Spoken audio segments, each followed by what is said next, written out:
और दिल्ली से इस वक्त की बड़ी खबर आपको बता दें, दिल्ली का मोस्ट वांटेड अपराधी नीरज बवाना गिरफ्तार कर लिया गया है। स्पेशल सेल ने most wanted gangster Neeraj Bawana Delhi police की गिरफ्त में आए most wanted gangster Neeraj Bawana. Delhi police ने एक अहम कामयाबी हासिल की है। जैसा हमने आपको बताया कुछ देर पहले, कुख्यात अपराधी नीरज बवाना को हमारे लिए एक चुनौती हो गई कि हम इसे जल्द से जल्द हम पकड़े। देख सकते हैं जो ब्लैक कलर की ड्रेस में यही नीरज बवानिया है। आप देख सकते हैं मुस्कुरा रहा है और काफी समय से पुलिस को इसकी तलाश थी।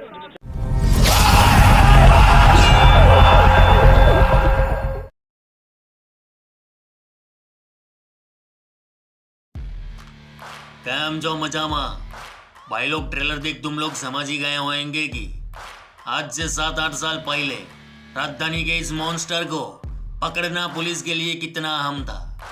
रे बाबा, ये वही नीरज बवानिया है जो आज दिल्ली के हाई रिस्क वाली तिहाड़ जेल में बंद है। ये वही नीरज बवानिया है जिसके गुर्गे सिद्धू मूसेवाला की मौत का बदला लेने का ऐलान करते हैं। आज से 10 साल पहले एशिया की सबसे बड़ी तिहाड़ जेल से वो बाहर आया था। कुछ दिनों बाद उसे तिहाड़ लौटना था, लेकिन वो आया नहीं। इधर पुलिस परेशान हो गई क्योंकि पुलिस को शक था कि अगर ये लौटा नहीं तो मानो कि दिल्ली में आगे चिलक जाएंगी। फिर शुरू होता है लुक्का चुप्पी वाला खेल। पुलिस को मुखबिरी मिलती कि बवानी आज किसी को ठोकने आने वाला है। जब तक पुलिस वहां पहुंचती तब तक वो अपने दुश्मन के कालजे में पित्तल की गोली ठोकते फरार हो जाता। अब आलम यह था कि कभी दिल्ली तो कभी हरियाणा, गुजरात, पंजाब, कर्नाटक, बेंगलोर, कलकत्ता में उसके नाम एफआईआर दर्ज होती। इधर 10-10 राज्यों की पुलिस को उसकी तलाश थी, लेकिन वह पुलिस से 2 कदम आगे चलता था क्योंकि वो क्राइम की पाठशाला से टॉप करके आया था। पढ़ने लिखने की उम्र में वो क्राइम की डिक्शनरी का उस्ताद बन चुका था। उस्ताद बनते ही वह बना बुकी, बुकी से गैम्बलर और गैम्बलर से बन गया गैंगस्टर, जिसके मत्थे 100 से ज्यादा गुनाहों के धब्बे लग चुके थे क्योंकि उसे बनना था राजधानी का डॉन।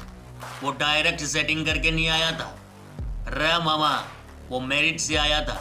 तो लाजमी है अक्की दिल्ली पे राज करने का ख्वाब तो देखेंगे। लेकिन इतना बड़ा डॉन कैसे चढ़ा पुलिस के हत्थे, तुम लोग ये जानना चाहते हो ना? तो फिर चलो अपन के पास उस साल की अक्की क्राइम बुक है जब वो पकड़ा गया था।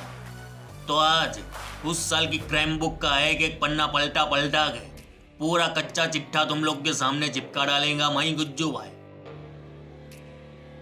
वो छोटा मोटा गुंडा बनना नहीं चाहता था, ना ही एक ही इलाके में सिमट कर रहना चाहता था। वो तो इंडिया का मोस्ट वांटेड डॉन बनना चाहता था। वो एक क्रिमिनल की तरह सोचने लगा था, जुर्म की हर वारदात को एक डॉन की तरह करता था। यही वजह है कि 1988 में दिल्ली के बवाना में जन्मा एक छोकरा 18 साल के बाद हरियाणा से गिरफ्तार होता है। गुनाह था एक डकैती का। पुलिस वाले ने नाम पूछा तो वह बोलता है, साहेब आप उनको नीरज बवानिया कहते हैं।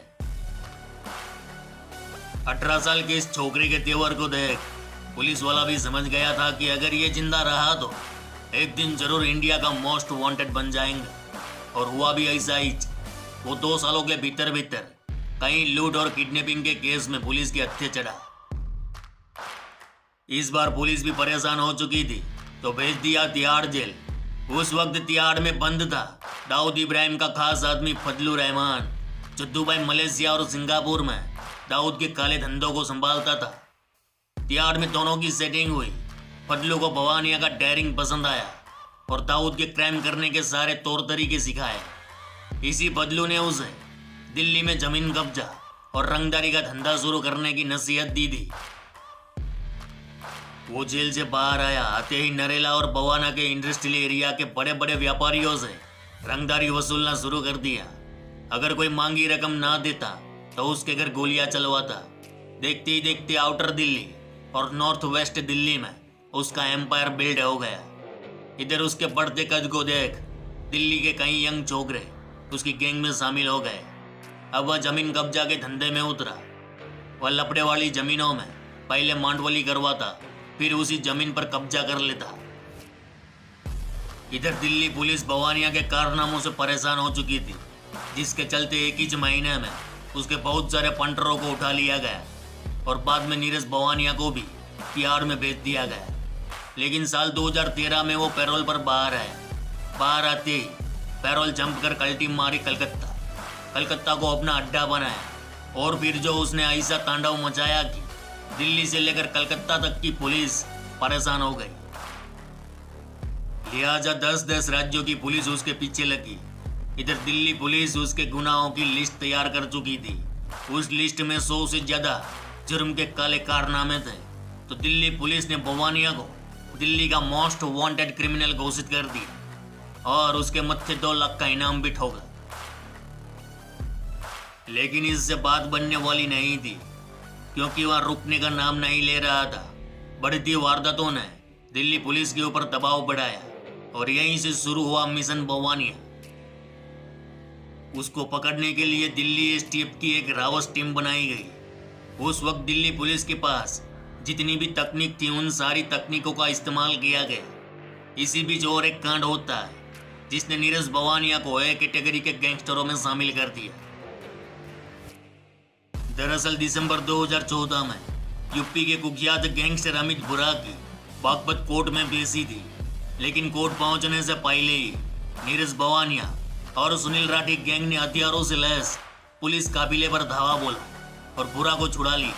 यह कांड हुआ तो कई राज्यों की पुलिस भी दिल्ली पुलिस की मदद में आ गई।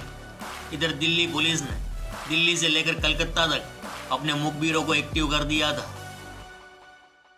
साल था 2015 का अप्रैल का महीना। देर रात दिल्ली पुलिस के सर्विलांस रूम में फोन की घंटी बजती है। फोन रखते ही दिल्ली पुलिस के खेमे में देर रात हड़कंप मच गया। फोन में दी गई जानकारी दिल्ली पुलिस के बड़े बड़े अफसरों को दी गई। वह जानकारी क्या थी पता है? तो सुनो बेटू। फोन करने वाला दिल्ली पुलिस का मुखबिर था। उसने बताया कि आज अर्ली मॉर्निंग नीरज बवानिया दिल्ली में अपने घर आने वाला है। इधर यह जानकारी मिलते ही रातों रात सारे अफसरों को बुलाया गया। जो टीम कई महीनों से बवानिया को पकड़ने की ट्रेनिंग ले रही थी, आज उनके इम्तिहान की घड़ी आ चुकी थी। समय था 3:40 का। दिल्ली का मुंडका एरिया। अंधेरी रात में इस एरिया में दिल्ली पुलिस के जवान घात लगाए बैठ गए। कहते हैं कि उस दिन अचानक अक्खा मुंडका सील हो गया था। जैसे ही 3:45 हुआ कि नीरज बवानिया की कार दिखी। उसके साथ उसका जिगरी मोहम्मद राशिद भी था। जब नीरज बवानिया ने दिल्ली पुलिस को देखा तो उसने पुलिस पार्टी पर गोलियां बरसाना शुरू कर दिया। लेकिन पुलिस आज अलग ही मूड में थी। उसे मारना नहीं चाहती थी और चंद मिनटों में वह पुलिस के हत्थे चढ़ा। और फिर सुबह सुबह अक्खे हिंदुस्तान ने खबर सुनी कि दिल्ली का मोस्ट वांटेड नीरज बवानिया पकड़ा गया और तभी से वह तिहाड़ जेल में बंद है। तो भाई लोग, ये थी नीरज बवानिया के अरेस्ट होने की कहानी। चलो इस गुज्जू भाई का राम राम, मिलते हैं फिर।